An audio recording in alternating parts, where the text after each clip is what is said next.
So, Masters, I welcome you all to this session on this amazing book, Dying to Be Me by Anita Moorjani. And today is the part one of this session. And in the last introductory session, we got a glimpse about what this book is about and also on its powerful message, which is to embrace ourselves with authenticity, to live our lives just as the way we are, and to recognize that love is our very essence. So let's dive deep today into the Anita's powerful journey, and let's begin by learning about her childhood. So I'll share my screen with you here.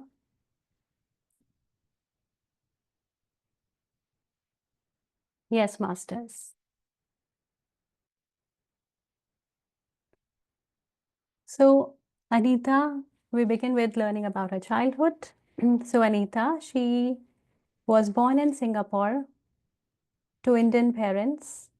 And when Anita was 2 years old, then Anita's family, they moved to Hong Kong. And Anita, she also has an elder brother, Anup, who is 5 years elder to Anita. And both Anup and Anita, they attended the British school in Hong Kong, where the medium of instruction was in English. And at home, they used to speak their native language, which was Sindhi, but the country they were living in, which is Hong Kong, mostly Cantonese was spoken. So on the screen, you can see Anita Moorjani with her brother Anup, and on the right, you can see Anita Moorjani with her mother. So Anita's father, he was quite strict, and he made sure that everyone follows the family's rules. And Anita was quite scared and afraid of her father, and she made sure that her path never crossed her father because he was too strict. On the other hand, Anita's mother, she was very loving and she was very compassionate to both Anup and Anita. And so Anita, she was very close to her mother, and Anita was even closer to her brother Anup. And such was their relationship that Anita could share anything and everything under the sun with her brother Anup. And her parents, they had an arranged marriage.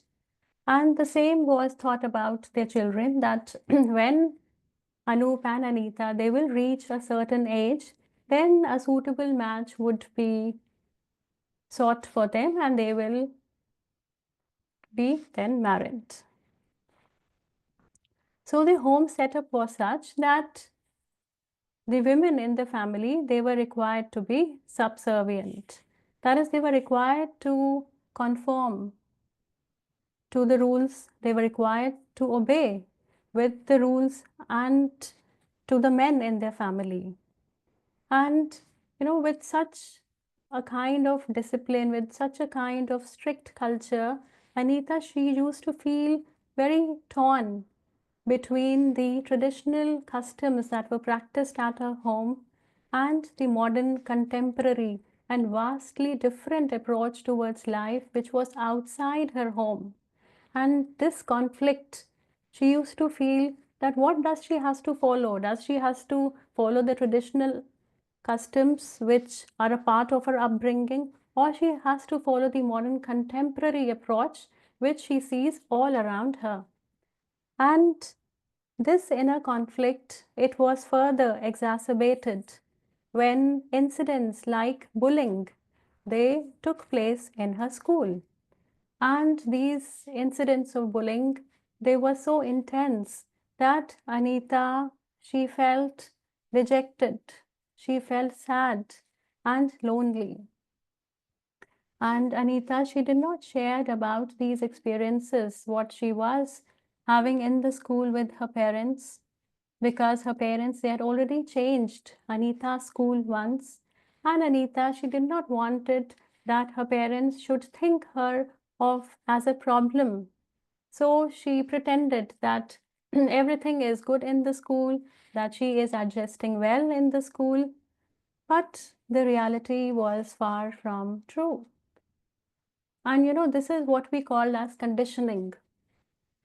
That Anita, she was brought up in an environment where it was expected out of her that she needs to obey to the rules, that she needs to be subservient. And what happens in this process is that when the pressure of expectations is so intense, it is so heavy, then your own voice that is in your heart, that your own true self, it starts getting suppressed. One starts suppressing one's own identity. One starts suppressing one's mind.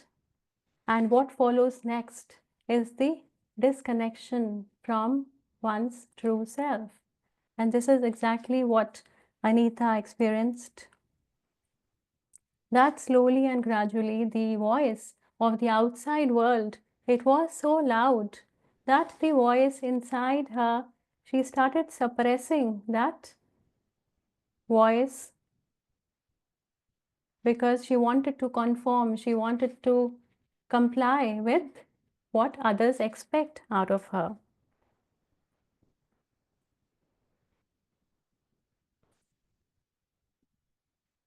And now Anita, she was in her early 20s. So now Anita, she had grown up, and now the pressure, it started building up toward getting her married. And Anita, she did not wanted this at all, for she had her own dreams. She wanted to study further.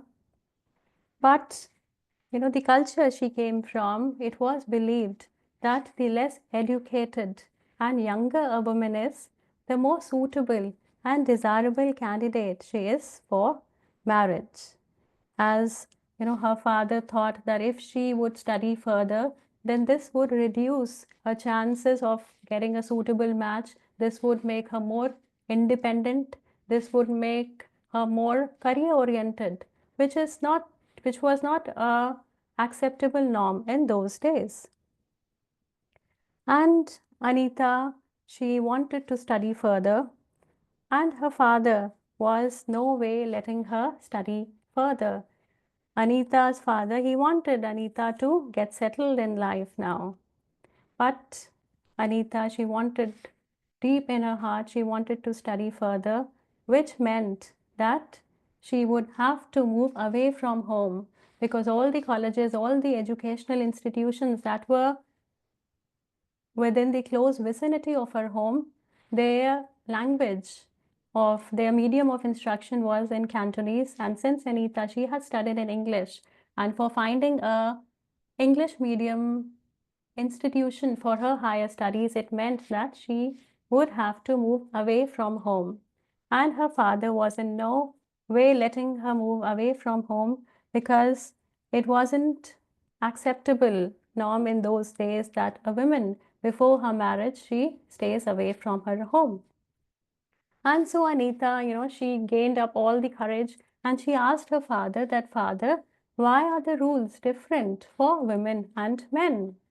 So Anita, she also had an elder brother, Anup, and of course, she would have felt that the rules are different for Anup and for herself. And to which her father replied that these aren't rules. They are just the way things are, and you should be proud of upholding your cultural values. So her father is explaining to her that we all belong to a society and there are certain societal norms which everyone needs to follow. And we're also not doing anything different. We're also conforming to the societal norms. And here was Anita. She had her own dreams. She wanted to study graphic designing. She wanted to study photography. She wanted to become a travel photographer, travel and explore new places across the world. And she started having these thoughts that her dreams, they might not see the light of the day, that her dreams might not come to fruition. So she started having these sinking feelings that her dreams might just remain only dreams. And her parents, meanwhile, they had started looking for a suitable match for Anita. And Anita was introduced to the prospective grooms of her parents, family, family friends and acquaintances.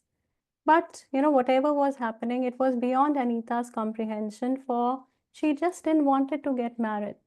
But the pressure around her was so much that she had to give in. She had to meet the prospective grooms, and the pressure was also mounting that you select a right man for yourself. And then there was this man whom Anita had met twice for a very brief amount of time. And since the pressure was mounting, so she said that, okay, maybe this is the man whom I want to meet further to know him better. But she was told that if you would want to meet this man more, then you would have to formalize your relationship. That is, you would have to get engaged to this.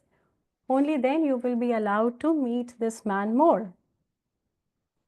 So now Anita, again, she felt pressurized that if she wants to meet this man more, to know him further, she will have to be engaged to him.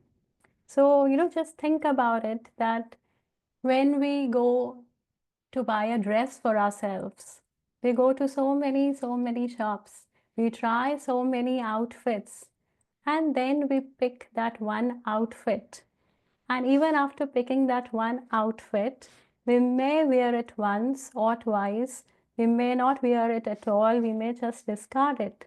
But here is the societal norm which is telling that you need to spend your whole life with a person without even knowing him. Since the pressure now was intense, so Anita, she had to give in and she said yes for the engagement.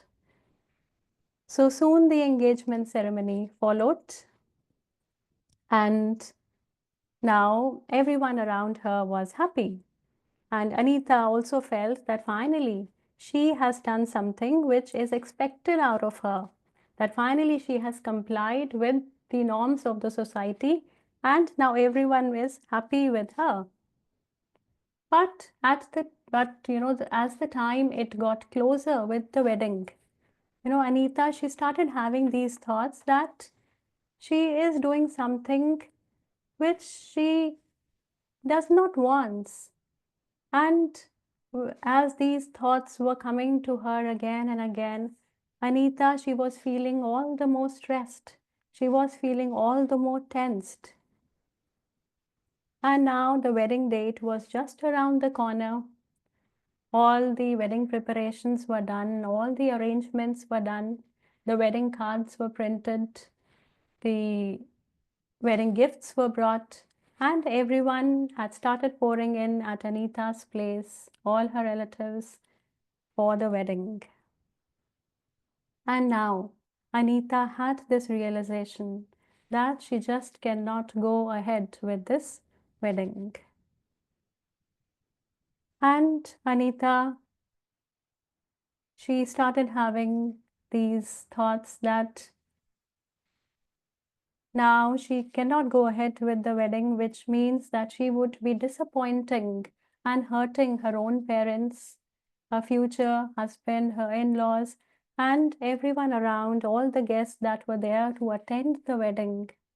And she started thinking that why do I continue to disappoint others? That why do I fall short of their expectations? Anita started thinking that why is getting married getting so difficult for me? That what's wrong with me? Others are doing it so easily, that people are getting married, they are getting engaged all the time, happily, excitedly, including my own friends. But why am I struggling so much with this idea? So Anita was juggling with so much of thoughts. And again, just think that at a home when all the wedding preparations are done, when the wedding guests are also there to attend your wedding, and you have this thought that you just cannot go ahead with the marriage. It needs so much of strength, it needs so much of courage from within to listen to that faint voice within you which is telling you that you cannot go ahead with the wedding because this is not what you want. And with these thoughts, Anita, she started feeling powerless. She started feeling hopeless and worthless. And she started accepting that she could never be the person which others expect her to be. Because she knew that she could never fit into the traditional mold that is expected out of her, because everything that she had been doing up until now, whether it was the way she carried herself, the way she dressed herself, her eating habits, she had all faked. She had all, it was just an act in order to please her prospective groom, in order to impress her future in-laws, so that she fulfills their expectations, which is that Anita should dress a certain way, that Anita should act a certain way, she should carry herself in a certain way. And this was getting too much for Anita to carry with this further. And now she just didn't have the energy to fake it more, and she got whatever strength was left within her. She came to her mother and she burst into tears, and she said to her mother that, "Mum, I am so sorry. I just can't do it. I am not ready. I have dreams. I want to travel the world. I want to do different things." So this was the first time that Anita let her deepest desire of what she actually wants to do with her mother. And she started crying. And Anita's mother, she lovingly said to her that, "We support your decision." And Anita's mother, she even apologized for not recognizing her fears earlier. And with this, Anita, she felt so much relieved. No, because this was the first time she let herself, her deepest desire, in front of her mother. And then she also spoke about her feelings with her brother Anoop, and her brother Anoop also lovingly shared with Anita that you don't have to struggle with your emotions alone, that I am with you. So Anita now, she felt relieved, for she had the support of her mother and her brother. So, just think of it that in these moments of hopelessness, in these moments when one feels worthless, just a little hand of love, a little hand of support, it awakens so much of strength and so much of courage from within. And Anita, she was relieved to have the support of her mother and her brother.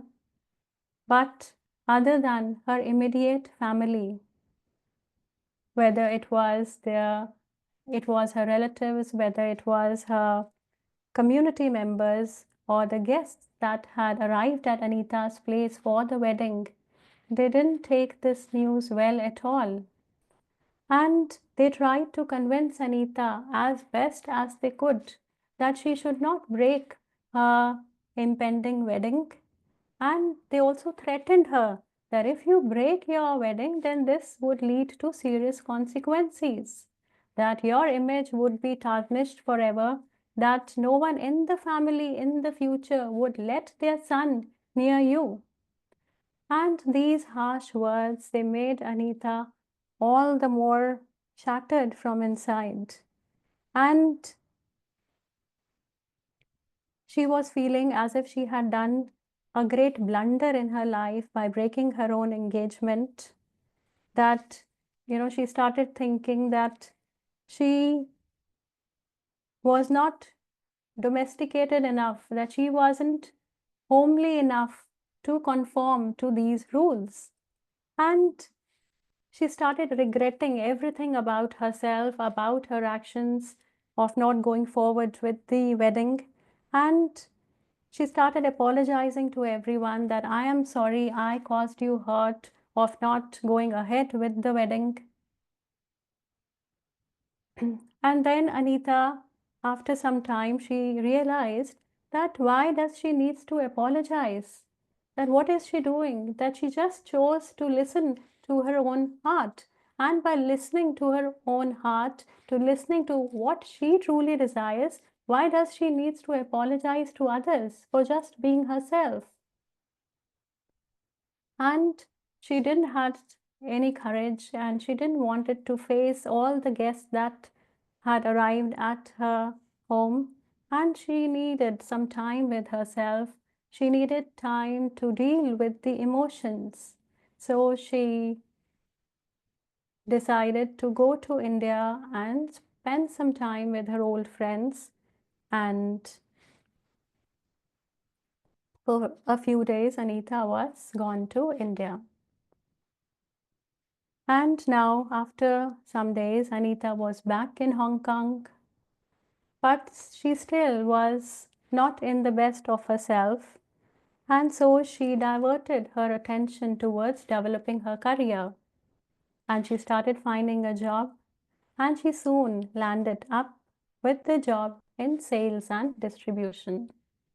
And this got her excited because this job also entailed travel, and traveling was something which Anita loved. And Anita was very excited to start this new chapter in her life, and she, with joy, with excitement, she shared this news of getting a job with her father. And although her father, he was happy with Anita getting a job, but at the same time, Anita's father, he warned Anita that you should see this job only as a means to pass time until you find a husband.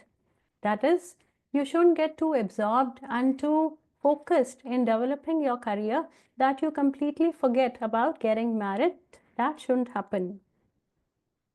So here, Anita's father, though he is on the surface level happy with Anita's getting a job, but at the same time, he's also reflecting a limiting belief, which is that a woman's primary role is to stay at home, it is to look after the family and not be career oriented.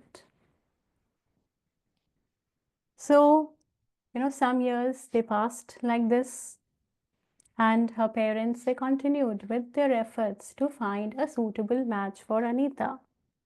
But, they realized that their efforts, they were not bringing any results to them. It was it was getting difficult to find the right match for Anita because the word had already spread in the community of Anita being a very strong, opinionated, and a rebellious woman, just for the simple reason that she had broken her engagement, and because of which her parents, they were not able to find a match for Anita. But despite of this, Anita's parents, they continued with their effort to find a suitable partner for her, thinking that when Anita meets the right match, then she would change for that person. So again, still the thinking of her parents is that when Anita, she finds the right match, then she would change for that person. She would be more homely, she would become obedient and more domesticated. And meanwhile, Anita's career took off well. She was traveling to new places. She was enjoying her newfound freedom and independence. But that nagging feeling. It was always with her at the back of her mind that she was inadequate in some way. A feeling that she had failed of not achieving and meeting the standards that were expected out of her. She was living with this feeling that she was somehow flawed, that there's something wrong with her. And then in late 1992, when Anita was 33 years old, then quite unexpectedly, through a common friend, Anita, she met a guy named Danny Murjani. And Danny was charming, supportive, and understanding. And there was instant connection. They both of them felt when they met for the first time. And these qualities of being understanding, of being supportive, were the qualities that Anita deeply admired. And in the company of Danny, Anita felt like she had never felt before. There was this sense of acceptance within her, and this feeling of acceptance, it was so new and refreshing for Anita. And Danny, too, he always wanted to marry a person who had a mind of her own. And Danny was genuinely interested in Anita for who she is. Danny did not have any expectations that Anita should change in some way, that Anita should be like this or that. No, Danny loved Anita just the way she is. And so they felt that they're perfect for each other, and they both decided to get married. So joy was flowing all around Anita, and Anita, she was in a place where she hadn't been ever before. And she wanted to marry Danny, not from a place of fear, not from any pressure, but only and only from a place of love. For her heart wanted only Danny for herself. And this feeling was so beautiful for Anita. So in Anita's journey, finally came a moment where love, acceptance, and alignment, they all came together. So, this is also a reminder for all of us that we should always stay true to ourselves, that we should embrace our authenticity, even in times which are uncertain, even when the times are challenging, because when the right time comes, the scattered pieces which are making no sense, they will fall into their own place when we least expect them. So on this joyful note, Masters, with Anita's happiness, we carry this happiness within our heart. I will end today's session with the lines that the only obligation we have in our lives is to be true to ourselves. So I look forward to meeting you all in the next session, where we will explore what life had in store for Anita. For this was just the beginning of Anita's journey, and what came next was even more profound and powerful. So thank you so much, Masters, for joining in for today's session. And I now ask you that you please switch on your cameras and you please share your experiences, share anything that you may want, because the more we express, the more we embrace ourselves just the way we are. So this platform is all yours, Masters, now.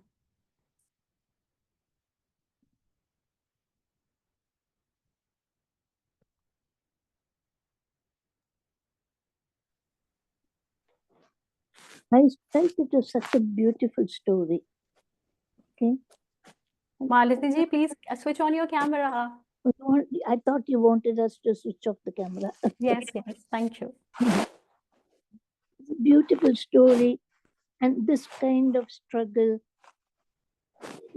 we see in a lot of, not now, but I'm talking about even 12 years ago, 13 years ago. Among the families, the culture was so important, right? And especially the girls had to follow it. Certain age, you got to be married. Certain age, you got to have children, right? The pressure to have children. Yeah. Absolutely. Everything was there. And they don't even ask the daughter, do you really want to get married? Or the boys say openly, I don't want to get married now, right?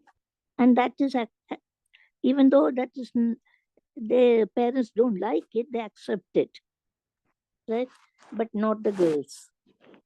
They're not allowed to say that. I don't want to get married, or I don't. I want to study. I want to go abroad and study. All those things was not done. It is a no area.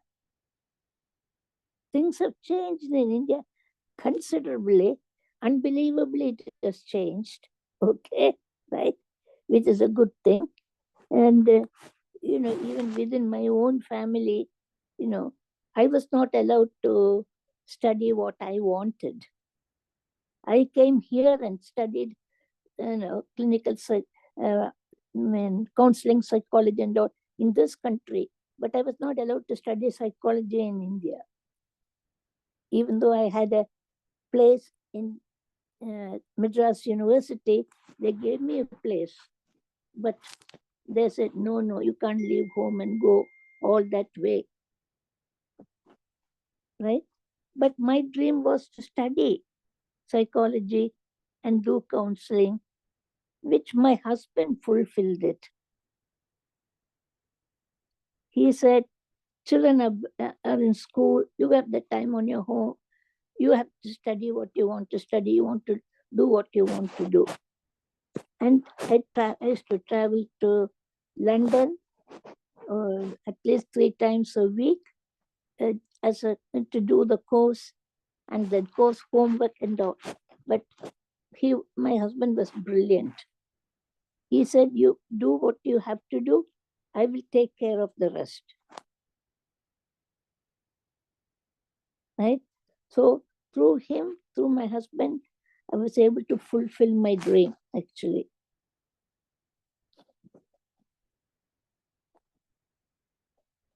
That is me and my story. Wow, Malati ji, that's such a beautiful sharing that you did. Very profound and very beautiful, Malati ji. And I'm so happy that you had a husband who was so supportive, who let you fulfill your dreams.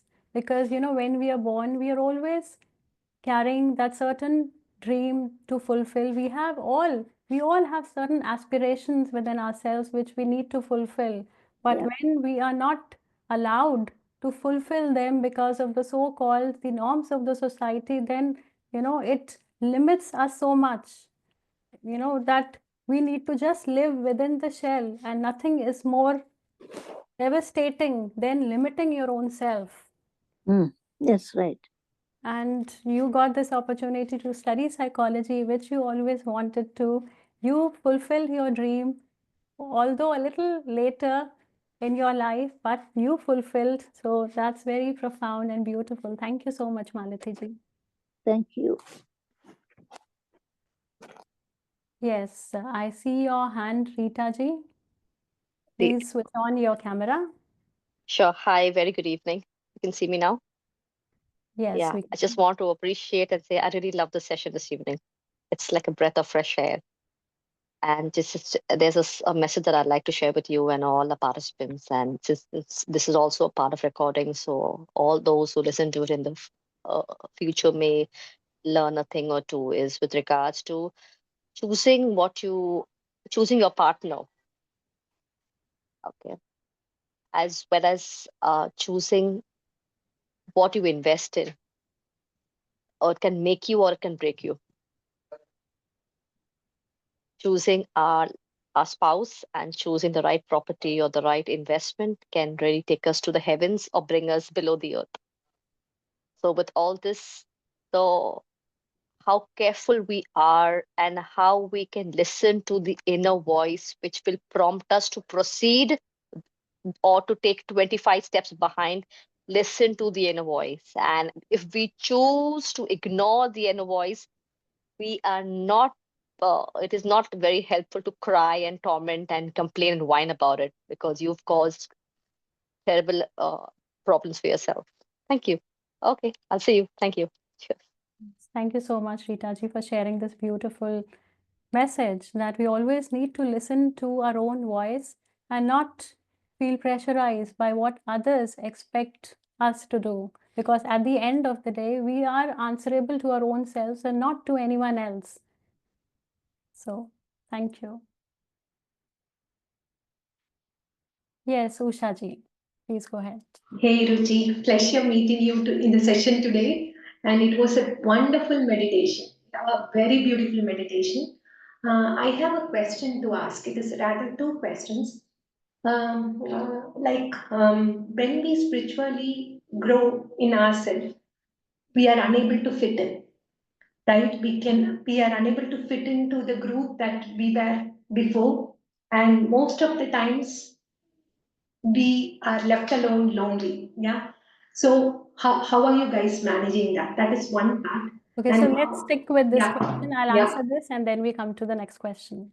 So your question is, when we put on our energies to be more spiritual, to evolve in our own soul's journey, then we feel loneliness and we see that we don't fit in to the groups which we were a part of it before. exactly. Yeah. So, the very simple answer to this, Ushaji, is that when we have time with ourselves, then that is not loneliness. It's, that feeling, it starts coming from your heart that you are with yourself. So when you are with yourself, you are not lonely at all. And the spiritual people, they are known to be not fitting into the groups which don't align with your energies. So as you progress more onto the journey, your energy would start telling to you that the people you are meeting, they are draining away your energy. And you need to be the people which elevate your energy, which uplift you, which positively inspire you. So that is a natural progression, I will say, that you are feeling in this journey. And you should listen to your own voice. And you are never alone in this journey because you yourself are with you. So just enjoy Beautiful. this journey and just be with the people whom you like to be and never think of fitting into anyone, because that will again, start making you disconnect. You have put in so much of effort to reconnect with yourself, and now when you try to fit in, then you are again, making yourself far. Why do you need to do that? Don't try to fit in with anyone. Just be the way you Beautiful, are. beautiful, Ruchi. Thank you so much. What you said, right? You are with yourself, and that is the loneliness. Perfect. And one more thing I wanted to clarify. The more I meditate, that is also the feeling of compassion, right? Which is getting expanded, and I could feel the emotions of others and take it into myself, right? And it feels so heavy, and I am unable to express. And what is this, and how do we manage this part of compassion which is unexpressible to anybody? So any tips there would also help. Okay, so, firstly, I would say that what you feel, compassion, is such a blissful feeling. We all want to feel compassion. It's a virtue. And then with compassion, you're also overly being sympathetic towards their emotions, towards their life's journey. So here, a little bit of we need to step in, that we also simultaneously need to learn about being detached.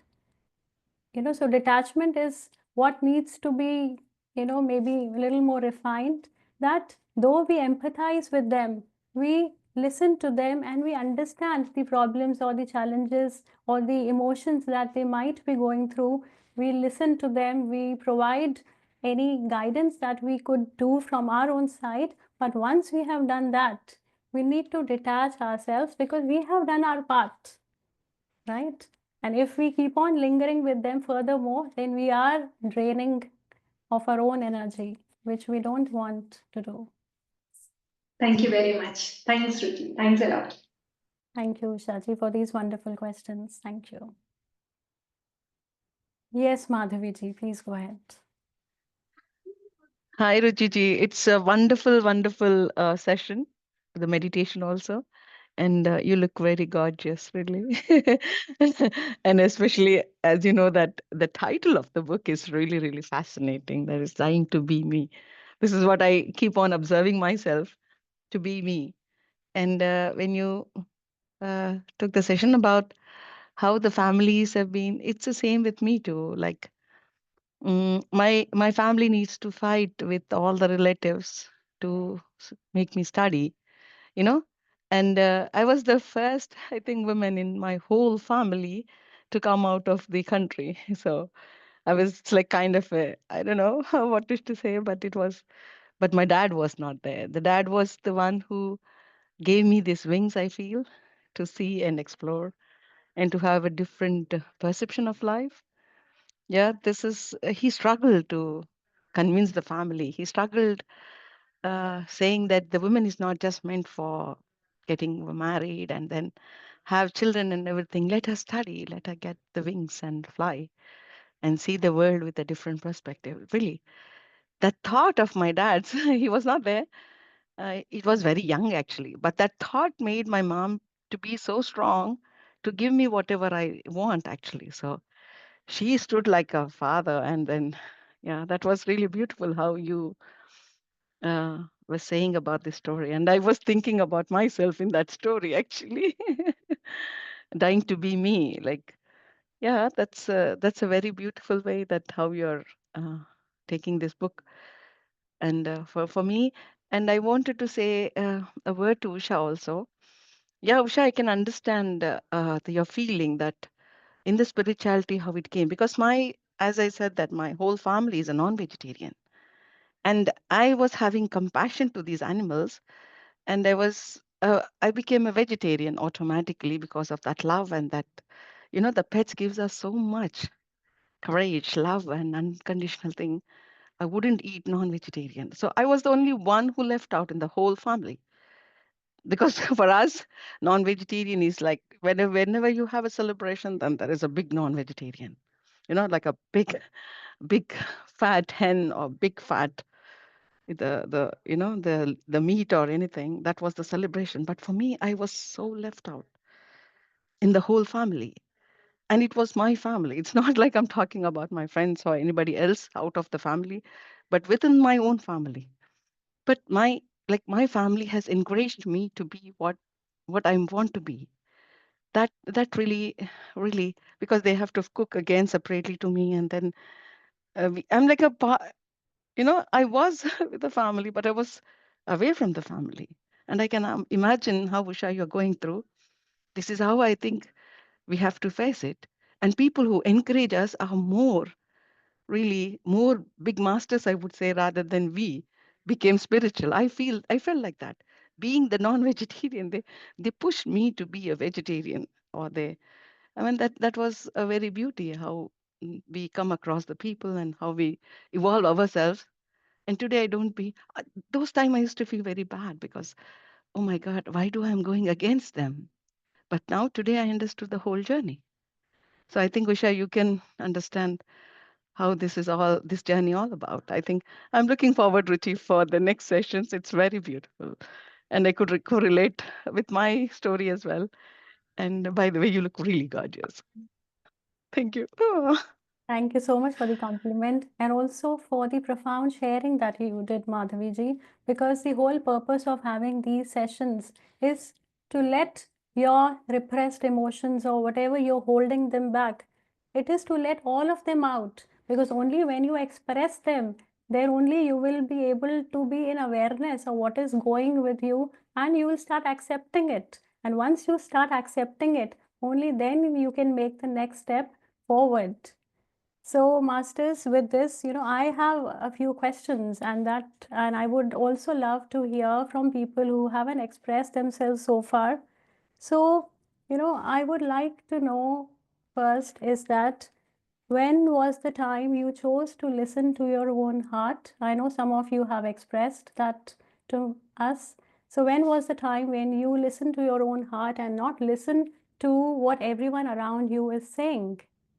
So, would anyone like to express that?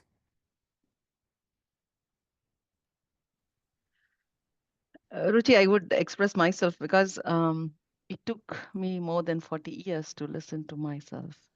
You're absolutely true that I was also, even though the family was encouraging me doing the things, but listening to my own heart, it took ages. And after losing mom only, I realized, what am I?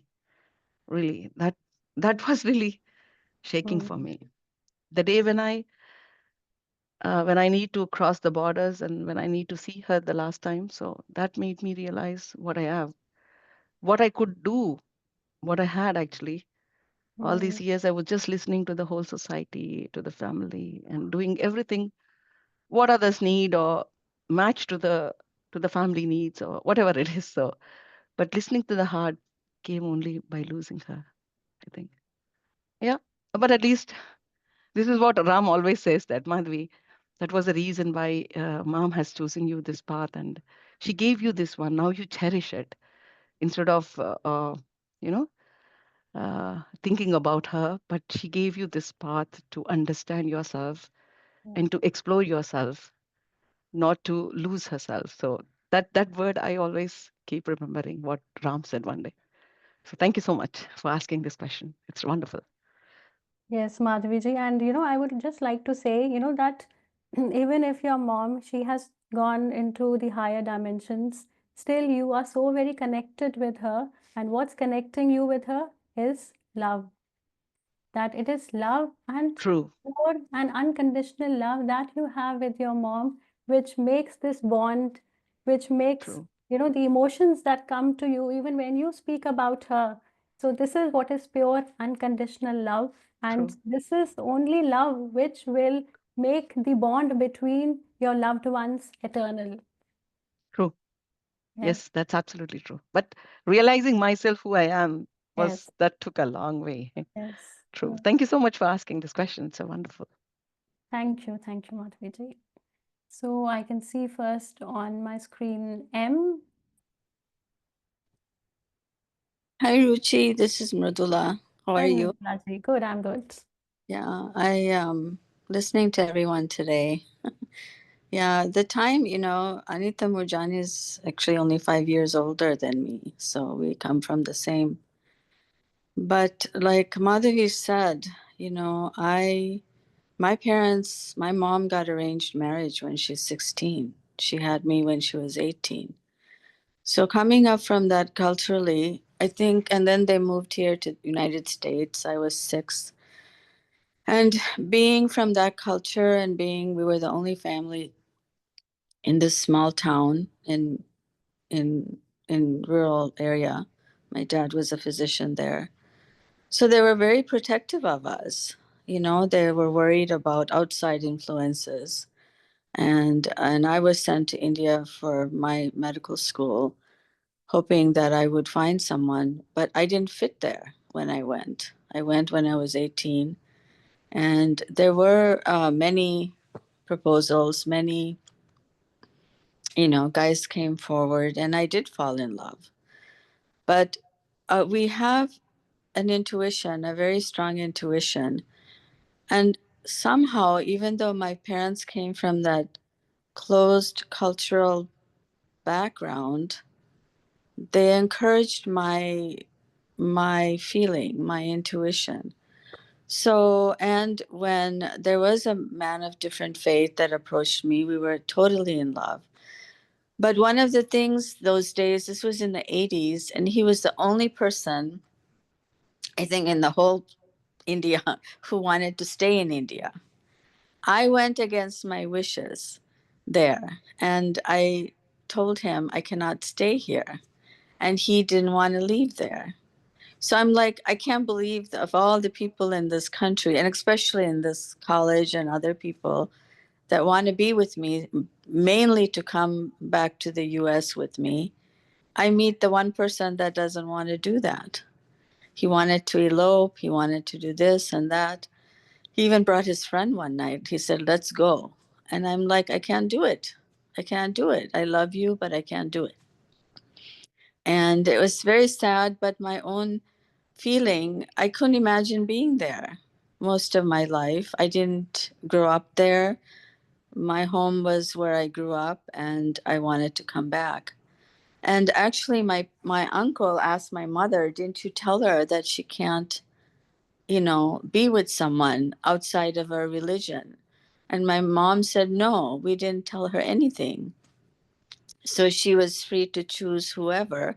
We didn't know we had to tell her, don't be with this person, don't be with that person. And when I came, now I don't know where I fit. It took me many years. I did meet people here, and I don't know, over the years, I never connected. I listened to my intuition. But one of the great things is my parents never forced me. My dad would get mad. He said, we'll tie you up and get you married like they do in India. But they never did that, and they let me be. I never got married. I don't have children, but I'm okay. People ask me, you look like, I still look good at this age. I'm 61. So imagine in my 20s. So I mean, they're like, what happened to you? You must have had so many. True, I did. I had a lot of, there were a lot, and probably good ones. But something in me told me. And what's really strange to me is that I don't feel like I lost out. I don't feel any regret. I don't know where the time went, actually. And my job is very fulfilling. I actually now time off with my health, but I don't know where the time went. I mean, one of the things is my job is full of service. So, and I'm in meditation groups. Some people ask me, I wanted children, I did, but I don't regret that either. Something in me changed, that this is the life I must have chosen and my soul journey with no attachments, because nothing seemed correct for me. Nothing seemed right. And marriage, husband, and children are attachments. We come back again with those, apparently. I learned through these meditation groups all these things. All these years, I'm wondering, is it something wrong that I don't feel regret? I don't feel lack. I don't feel loss, and I'm fine. Now I'm 61, I worry, if I get sick. But when I had my knee surgery, a friend showed up. For 3 weeks, she stayed with me. So the universe brings, I don't know, naturally somebody came into my life, even though family was not nearby. So I'm listening to even Anita, having all those. I'm sure she had the strength to listen to the inner, but sometimes my own parents were so good. No matter what closed culture they grew up in, and they didn't force anything on me. And though my mom has 5 siblings, 5 brothers, my dad had 2, they actually shut that door with them for me to live this life. So I feel a blessing. They're both gone now, but I feel a blessing that they gave me. They, for many years, I used to be mad at them, because they sent me to India. They want me to do this. They want me to do this. But in a way, I was born to them for this reason. I realize as I'm getting older to be who I am and to be the person or the soul journey that I created for myself. So, yeah, it's a beautiful topic today, Ruchi. wanted to hear everyone before I started sharing. So thank you. Yeah, thank you so much, Mridulaji, for sharing, for pouring your heart out. You know, whatever we share, the deepest things that we have inside our heart, it takes a lot of courage, and to share them unabashedly, just the way you did, it is so applaudable, Mridulaji. And you know, when you say that you have lived such a fulfilling life with no regrets, you know, so this is what we all aspire to, live such life that one day when we look back upon the way we have lived our lives, we shouldn't hold any regrets that if we could have done this, then we could have been something different, you know. So I just loved the way you shared that you have always listened to your own selves, and it's indeed a blessing to have parents who supported you even by going against the community and the other family members. You're always there with you with the decision you took. And, you know, this is indeed a blessing, Mridulaji. And I'm so happy for you that you are living a life that you are meant to live. Yes, now since I have the freedom to choose you know, my mom passed away when she's 78. My dad was 82. I feel I have maybe 20 years to do whatever it is I need to do. There's an urgency now. I wrote a blog in one of the groups here that, you know, when you turn 60, you don't have this urgency before 60. It's so weird. I lived through all the years, right? 40, I didn't feel it. 50, even I didn't feel it. But 60, I feel like, what do I need to do now? Since I don't have husband, I don't have children, what can I do before I leave this planet? So that sense, whatever it is, I don't know yet. I mean, I have some ideas, whatever it is, but I know whatever I do from now on, it'll be like the past 60 years. Really no regrets and no feeling lack of.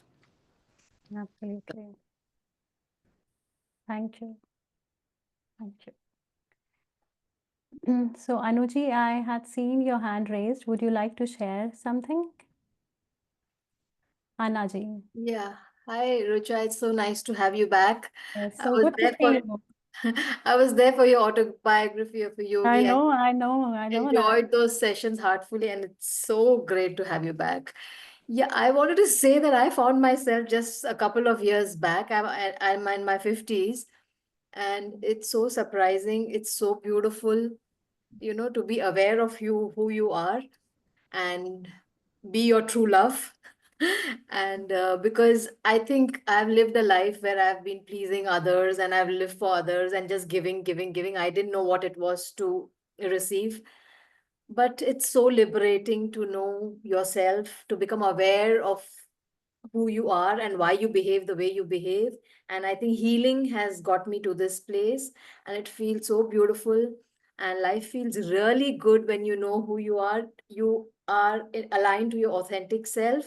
And from that place, when you look at the world, it's so beautiful. You have just love to give, and you're not being there to validate anybody or receive validation from anybody. So you're just being you, and that is the best place to be. So I'm so happy to have reached here, at least now. So life is beautiful. Thank you so much. Wow, so happy to hear this from you, Anaji. So happy. And such beautiful, the way you shared is that, you know, that the greatest blessing in the world is to be true to yourself. Because when you work from your authentic self, then there's no place for blame game, no judgment, no, you know, nothing. It's just you, and you just go with the flow of life effortlessly. When we are aligned to our own selves, then everything fall into its place in its own divine timing. And we also don't feel that rush from within because we trust in this way the life is flowing. So thank you Yes. so much, Anaji. Thank you. Thank you. So, and you know, I have one more question, Masters, to ask so that, you know, we all reflect upon the way we are living is that when was the time when you felt yourself supported by somebody, when there was none to look for? Just like Anita's life, Anita found that helping hand in her mother, in her brother, when she didn't want it to go ahead with the marriage, and just with a little bit of support, she found that strength from inside. So could you reflect upon your own lives and share that when was the time when somebody gave you that helping hand to you, or also the other way around? You gave that helping hand to somebody who was in much, much need of that help. So just maybe take a moment to reflect upon it, and then we listen to these profound experiences.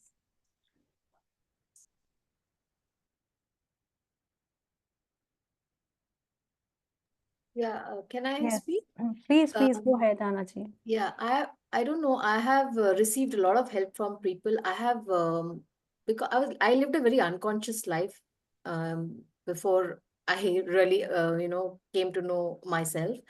So I think I have would without all these people that came into my life at the right moment, I would have fallen into deep trouble. But I think everywhere there was the universe supporting me through somebody or the other.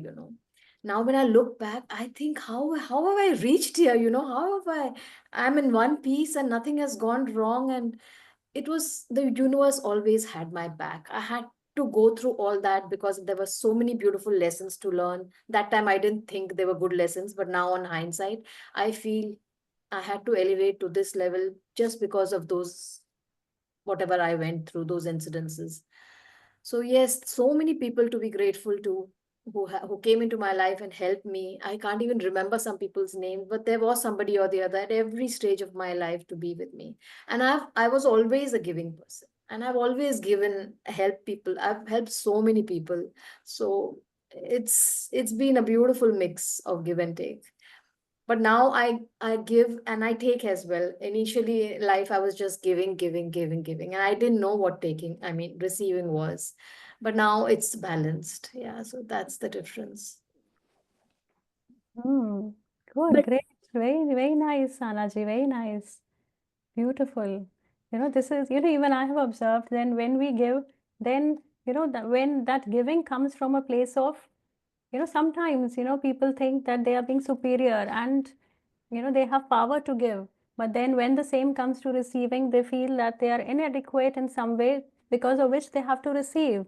So if that giving and receiving, it both happens from the place of just sharing and receiving compassion and having no second thoughts about it. So, this will again just make us flow with the flow of life, and the universe will, just as it happened in your life, it made sure that you had people around you to support you when you needed them.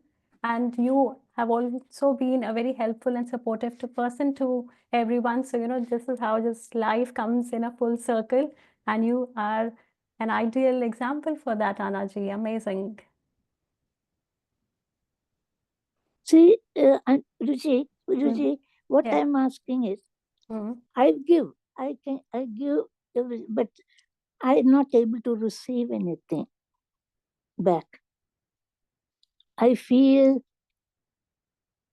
shy and embarrassed to receive. But but I give. Giving is, comes from my heart. It's I've always said there was a hole in my heart which has to be filled, and giving was the one that filled my heart, and it comes naturally for me. Uh, I'm educating two children back in India. And doing other social work and all. Only recently, when my husband had dementia, I had to stop all that. Okay, and he's no more. But what I'm saying is, why is it difficult for me to receive?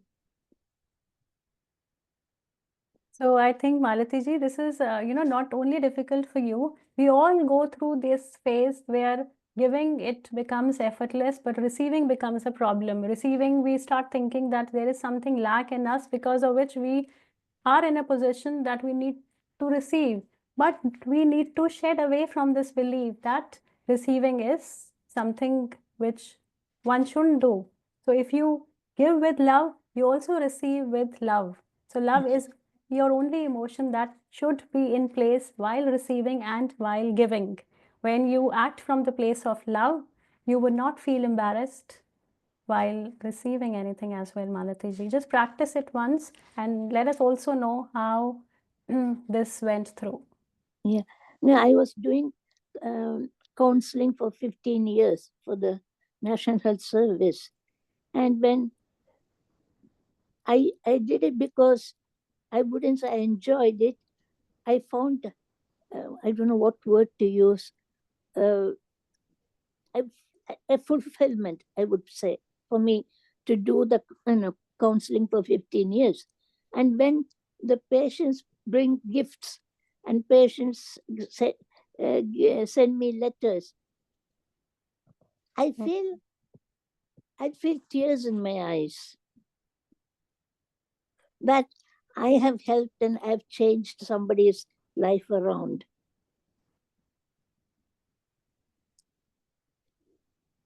That is what I feel. When I read them, I've got all those letters still now. And when I read them, there are tears in my eyes. Yes, yes. So I think Anaji has something to add in here. I can see that. Anaji, please go ahead. Yes. I think when you don't feel worthy enough and deserving enough, that's when you can't receive. I have noticed that in my life. That's why when people used to give, I would be very uncomfortable and I would think, how can I go do 10 times more than this, There was a huge obligation if somebody would give me something. And then I had to give back even a bigger and better. So that was coming from a self of, low worth and low self-esteem. But when that cleared, now I don't have any issues receiving. I'm not in a hurry to give back. And sometimes I don't feel the need to give back. I give back when the time is right and when there is an opportunity, but I'm not obsessed with that, So that changed when my self-love and my self-acceptance got better. Yeah, that is it. When your parents don't accept you at all, right? Then you don't learn to love yourself and accept yourself as you are. That happened in my life for a very long time, from very young age.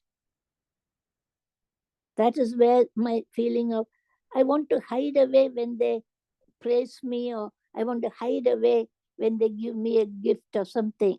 That's what I want to do. I don't want to be seen. Yes, so Malatiji, since this is already into your awareness, you know this. So I think, when you are into awareness of something, then you know what things one needs to work upon. So the process has already begun. We're all work in progress. We're all working towards making ourselves better. And here we also have the guidance from such great masters. Anaji just gave also a great example that, how we can get past it. And I think now we should implement everything and see Yes. what is, what is suiting to our journey. And I'm sure when we take the necessary steps, the results would come by. Yeah. Another thing is from, I would say, 12 years, 13 years. Now, I would say in the beginning, I had a great affection for Krishna. I liked him being naughty, and I liked him, being, so close to his friends and all that. But I also always felt that I'm just passing through a life, and I'm going somewhere. I'm not permanent. I'm just passing through this world, through this life. I always felt that. Yes, that's the ultimate truth, that we're all transient beings, that nothing is permanent, and you are realizing this. So that's very good. You're progressing in your journey, Malati ji, and you should be happy about it. Thank you. Yes. Thank you. Mridula But ji, but I always used to think, where did it come from? From age of 13 and 14? so don't go back, don't try to go back to the past and see where it is coming from.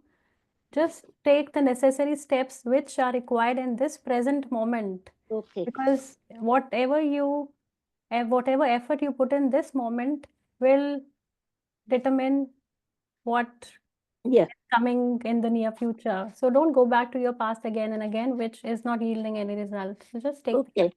And yes, all the best, Malati ji. Thank you very much. Thank you. Yes, Mridula ji, please go ahead. Oh, I was just listening to you, Malati. Yeah. My mom lost her father when she was about 10, 12, around that age. And all her life, she was raised by her brothers, which isn't father, it's still different.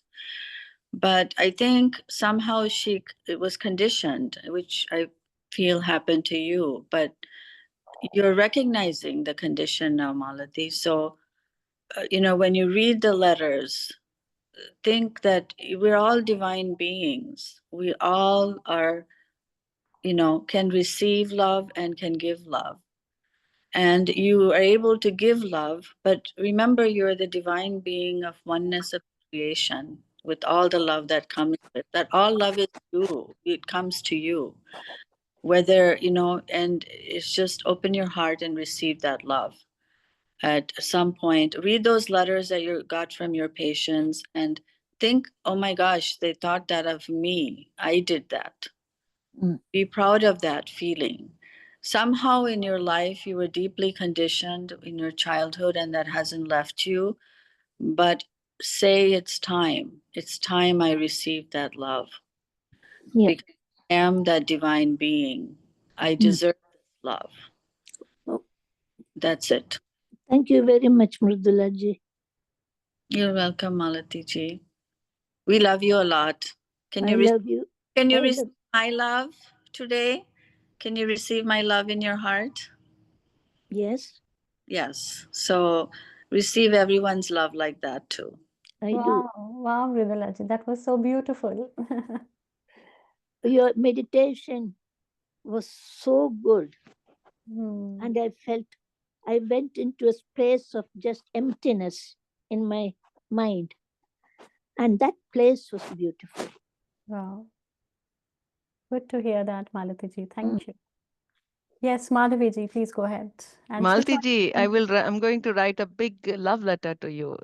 Thank you. And this time you will laugh everything with all the sharings we did together in the beam and everything.